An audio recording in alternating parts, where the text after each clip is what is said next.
तो ये हमने कुछ बात की कि जबड़ा किस किस टाइप का है, कौन कौन सी क्वालिटी है, कॉस्ट फैक्टर की भी हमने बात की, और फिर हमने बात की कि कितनी अपॉइंटमेंट लगती है पेशेंट को जबड़ा बनवाने के लिए। अब हम बात करते हैं कि क्या क्या इंस्ट्रक्शन आपको फॉलो करनी है जो कि डॉक्टर आपको समझाएगा। सबसे पहली जो इंस्ट्रक्शन होती है वो होती है अपीयरेंस के बारे में।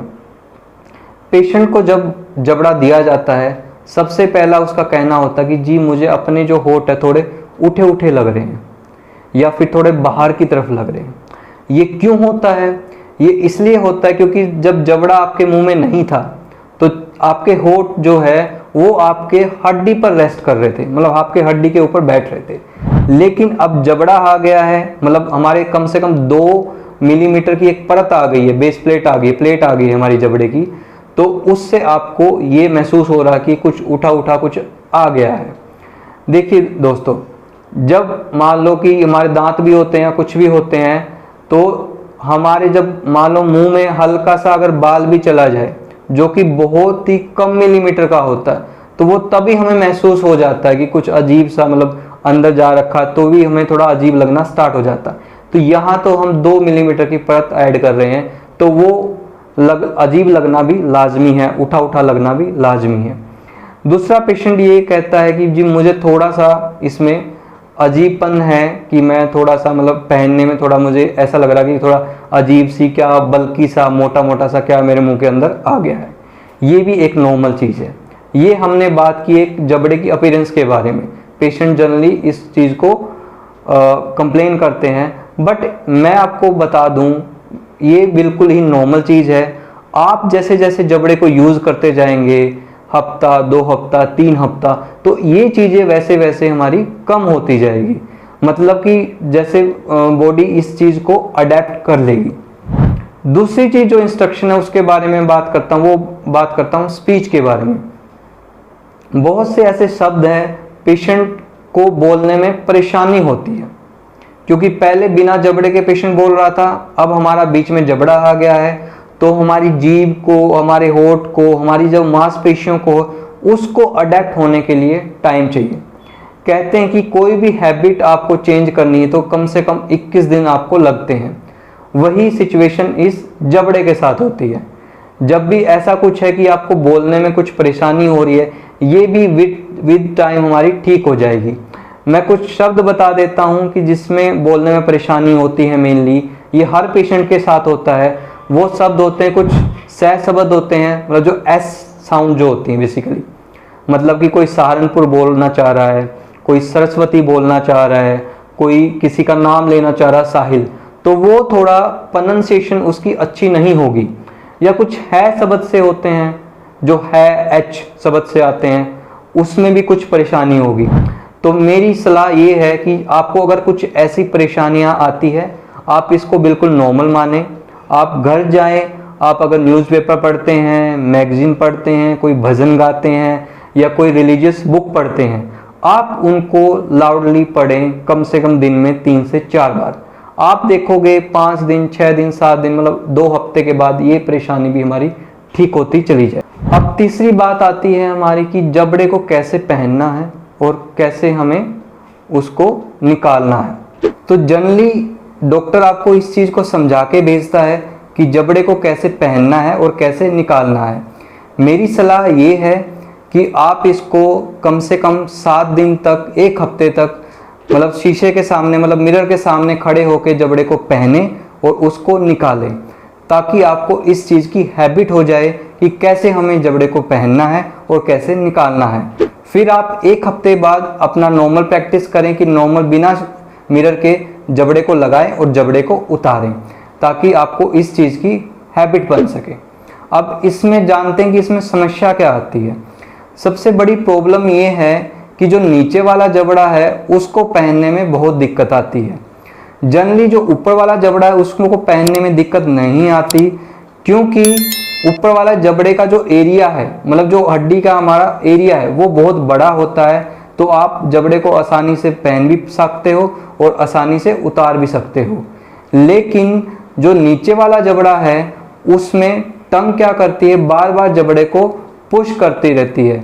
पुश का मतलब है कि उसको धकेलती रहती है, और ऐसी बार बार हैबिट होने से ये टंग की हैबिट बन जाती है जबड़े को पुश करने की। तो नीचे वाले जबड़े को हमें मिरर में ध्यान से पहनना और ध्यान से ही निकालना है। और दूसरी हैबिट ये रखनी है, जब निकालते वक्त टंग की सहायता मतलब जीभ की सहायता बिल्कुल नहीं लेनी है, क्योंकि अगर ये हैबिट बन गई, आपका नीचे वाला जबड़ा आपको हमेशा ढीला ही लगेगा और आप ना तो अच्छे से खाना खा पाओगे और ना ही अच्छे से बोल पाओगे। तो ये बहुत ही इम्पोर्टेंट चीज़ है। अब हमने जान लिया कि जबड़े को हम कैसे पहनना है और कैसे उसको निकालना है। अब हम बात करते हैं कि जबड़े के साथ खाना कैसे खाना है। कुछ नियम है जबड़े के साथ खाना खाने में। सबसे पहला नियम ये है कि आपको दोनों तरफ से खाना होगा। मतलब कि जब हमारे पास नेचुरल दांत होते हैं तो हम एक तरफ से ही खाना खा लेते हैं, तो उसमें कोई प्रॉब्लम नहीं आती है। लेकिन जबड़े में अगर आप ऐसा करते हो तो दूसरी साइड से जबड़ा उठना स्टार्ट हो जाता है या फिर हिलना स्टार्ट हो जाता है, और बहुत बार ये होता है कि खाना खाते वक्त ही आपका जबड़ा जो हड्डी से डिसबैलेंस हो जाता है और आपको खाना खाने में प्रॉब्लम आती है।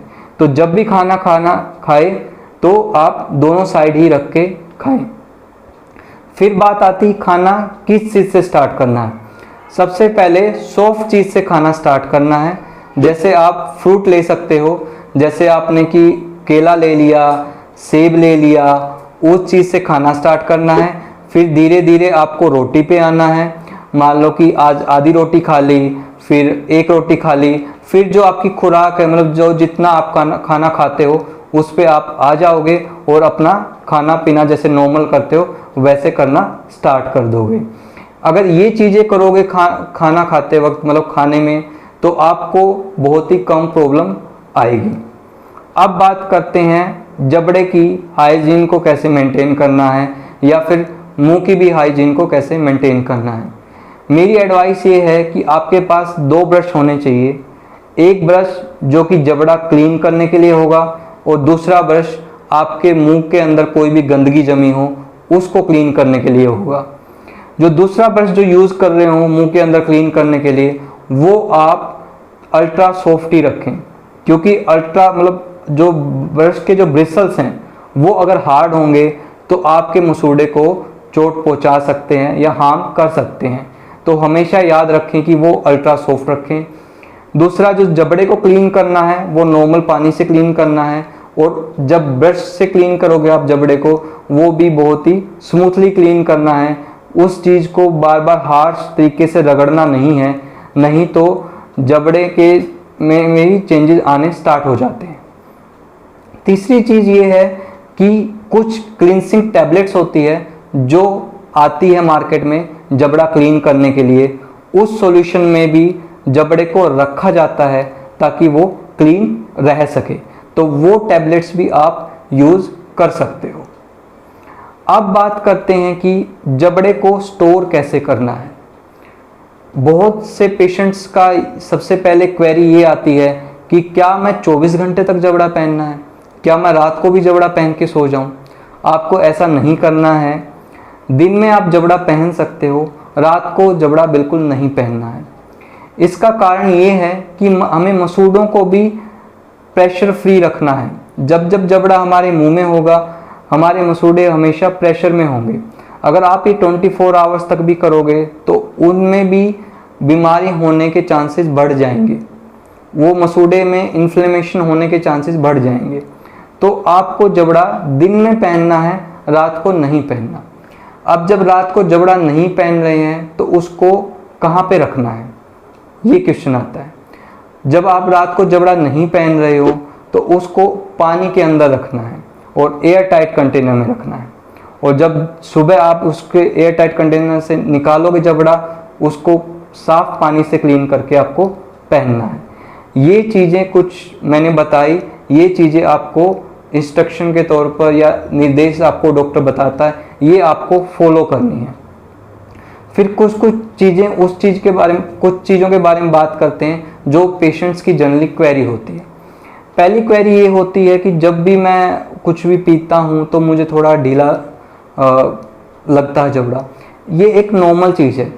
देखिए जो जबड़ा होता है हमारा वो एक सक्शन बना रहा है हमारे मुंह में, मतलब ये फिक्स नहीं है, ये उतारने चढ़ाने वाली चीज है। तो जब भी आप कुछ भी ऐसा तरल पदार्थ लेंगे, मान लो कोई जूस ले रहे हैं, पानी ले रहे हैं, तो वो सक्शन हैम्पर हो जाती है, तो आपको हल्का सा जबड़ा थोड़ा सा ढीला लगता है, ये बहुत ही नॉर्मल चीज है। दूसरा पेशेंट ये कंप्लेन करता है कि जब भी मैं खांसता हूँ तो ऊपर वाला जबड़ा मुझे थोड़ा मतलब ऐसा लगता है कि नीचे ना गिर जाए। ये भी एक नॉर्मल प्रॉब्लम है। जब भी आप खांसते हो तो जो हमारा मैंने बताया कि जैसे सक्शन बनाता है हमारा जबड़ा, वो सक्शन ब्रीच हो जाती है, तो उस केस में भी थोड़ा ढीला लगने की संभावना होती है। तो अब हमने बात की कुछ कुछ बहुत ही नॉर्मल प्रॉब्लम्स के बारे में। एक प्रॉब्लम और बता देता हूँ जो पेशेंट जनरली करता है कि जब से मैंने जबड़ा पहना है थोड़ा मेरे मुंह में थूक बनना ज़्यादा हो गया है। ये एक नॉर्मल चीज़ है, जैसे जैसे 2-3 हफ्ते आप पहन लोगे वो बिल्कुल ठीक हो जाएगा। बहुत ही नॉर्मल चीज़ है। जैसे आपने जबड़ा पहना, बॉडी इसको एज ए फॉरेन मटेरियल मानती है, तो हो सकता है जो स्लाइवा या थूक की प्रोडक्शन बहुत थोड़ा बढ़ जाए। बहुत ही नॉर्मल चीज़ है, इसमें घबराना नहीं है। तो ये मैंने कुछ इंस्ट्रक्शन मतलब कि कुछ निर्देश आपको बताए, ये आपको जरूर फॉलो करने हैं। और अगर आप जबड़ा पहनते हो कुछ छाला हो जाता है, कुछ चीज़ें प्रॉब्लम देती है, तो मेरी सलाह ये है कि डॉक्टर को जरूर दिखाएं, ताकि जिस भी एरिया पे बहुत ज़्यादा प्रेशर पड़ रहा है उस एरिया को मॉडिफाई कर दे डेंचर से और आपको रिलीव हो सके। नहीं तो क्या होगा, जब भी छाला होगा आप जबड़ा पहनोगे, आप अच्छे से फोर्स नहीं लगा पाओगे और फिर खाना भी हमारा नहीं चबेगा अच्छे से। तो ये इंस्ट्रक्शन आपको फॉलो करनी है। उम्मीद करता हूँ कि ये सब चीज़ें आपको समझ में आए होगी। इसको फॉलो कीजिए, हेल्दी रहिए, कीप स्माइलिंग। Thank you.